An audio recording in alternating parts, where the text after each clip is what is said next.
Well, I think that it all really started with The Wizard of Oz. My parents tell me that when I was 2 or 3 that I was singing Somewhere Over the Rainbow, just already singing it, loving it. And so I think that I've always had that kind of musical theater something in my bones. The summer before my freshman year of high school, I auditioned and got into the Pinnacle's production of The Mikado. And that year I also did Into the Woods, the musical at Sprague High School. And that's where it just all kind of exploded, and I was like, oh.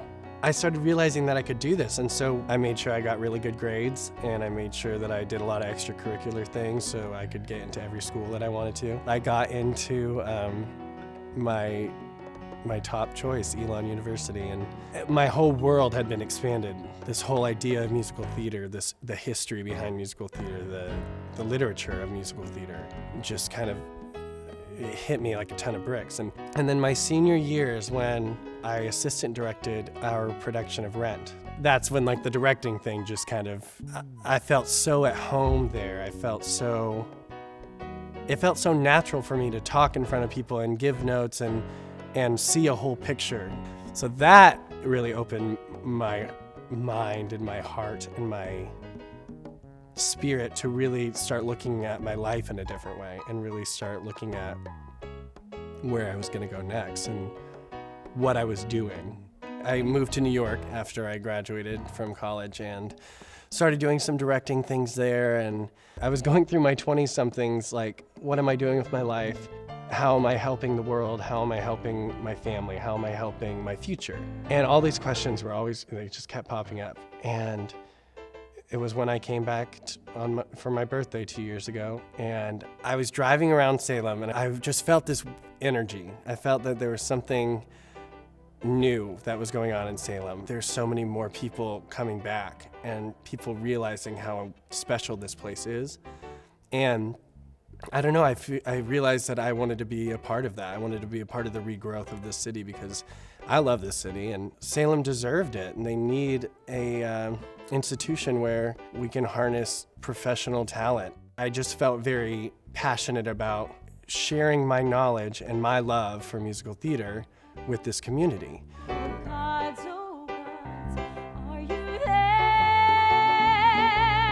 What can I do to get you to look down and give in? I've been fortunate enough to meet up with a consultant who, her name's Brisa Trinquero, and she works out of Portland and also works in New York City as a Broadway producer. And we hit it off very well, and she was like, I'd love to help you create this to be what you want it to be. And so then I went to New York City to meet with her to have a few sessions, whatnot.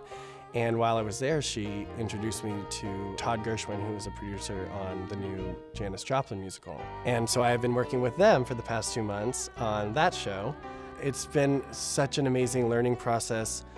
And through that whole thing, I've been able to start crafting my 5-year plan and really deciding what I want to do and what I want this to be. And I'm so thrilled to be able to connect Salem to New York City through musical theater. Don't single me out and then forget me. Enlightened Theatrics is Salem's musical theater company that is here to serve as a home for professional artists and those seeking professional work in the theatrical field. And it's also a place to learn and grow and really appreciate the art form of musical theater and have the understanding of how transformative this art can be. I believe that musical theater is the highest, most complete art form. And this is why we tell the story. I want the people to leave these performances feeling that they've learned something else, that they have gone through an experience with a character, with a performer, with a song, with a moment that can transform their life. So I hope that you will tell this tale tomorrow. Enlightened Theatrics is a not-for-profit company. So we rely solely on volunteers, on people donating, gifts in kind, sponsorships, and so it's one of those things where I'm very excited. I'm ready to bring this to Salem, and I just hope that everyone else feels that same way and is ready to give back and want to contribute to making this a staple of the city. My hope for Salem is that our audiences embrace the unfamiliar.